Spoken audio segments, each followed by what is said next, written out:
എന്താ രണ്ടെണ്ണം? രണ്ടേ ഉള്ളൂ. എന്താ? നീ വലിയ ഉദ്യോഗസ്ഥനും ഞാൻ നിന്റെ വേലക്കാരനാണെന്നുള്ള ഒരു അപകർഷതാബോധം എനിക്ക് വരുന്നുണ്ട്. അതുകൊണ്ട് നിനക്ക് 2, എനിക്ക് 3.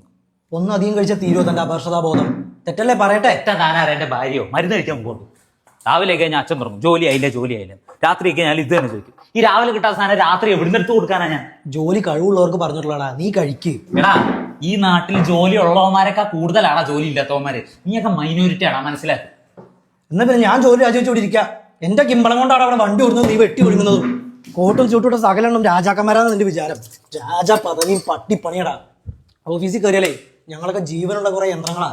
ടീമിലെ സകലെണ്ണം മെയിൽ അയക്കും, ഡിയർ സാറെന്നും പറഞ്ഞ്. മനസ്സുകൊണ്ട് കള്ള പന്നിന്ന് വിളിക്കുന്നത് എനിക്ക് നന്നായിട്ട് അറിയാം. ഗുരുവരപ്പ നല്ലത് മാത്രം വരുത്തണേ എനിക്ക്. എല്ലാം നിർത്തി പേപ്പർ ഇട്ട് പോയാലെന്ന് എല്ലാ ദിവസവും ഞാൻ ഓർക്കും. ചെയ്യാത്ത എന്തുകൊണ്ടറിയോ? ഇപ്പൊ 3, 2, 5 ദോശ ഉണ്ട്, അതങ്ങോട്ട് നിന്ന് കിട്ടും. ഒരു അണ്ടർവെയർ വാങ്ങാൻ കടം ചോദിക്കുന്നതിന്റെ അവസ്ഥ നിനക്ക് പറഞ്ഞാൽ മനസ്സിലാവില്ല. അപ്പൊ പട്ടിപ്പണി എടുക്കാൻ പോകും, 10 കാശ് കിട്ടുമല്ലോ എന്ന് വിചാരിച്ചിട്ട്. നിന്നോട് ഞാൻ ജോലി ചെയ്യണ്ടെന്ന് പറയുന്നില്ല. നിനക്ക് ഇഷ്ടമുള്ള ജോലി നീ ആത്മാർത്ഥമായിട്ട് ചെയ്യുക. എന്നെ പോലെ ആർക്കോ വേണ്ടി പണിയെടുക്കല്ലേ. സ്വപ്നങ്ങൾ മരിച്ചു പോകും. നിനക്ക് പിന്നെ കാണുമ്പോൾ അസൂയ തോന്നില്ലേ? എനിക്ക് നിന്റെ ജീവിതം കാണുമ്പോൾ കൊതിയാടാ തോന്നുന്നത്. ഇക്കരെ നിൽക്കുമ്പോൾ അക്കരെ പച്ച. അത് ഓർത്താ കൊള്ളാം. ഞാനും നീയും. ആ ഓടച്ചക്ക.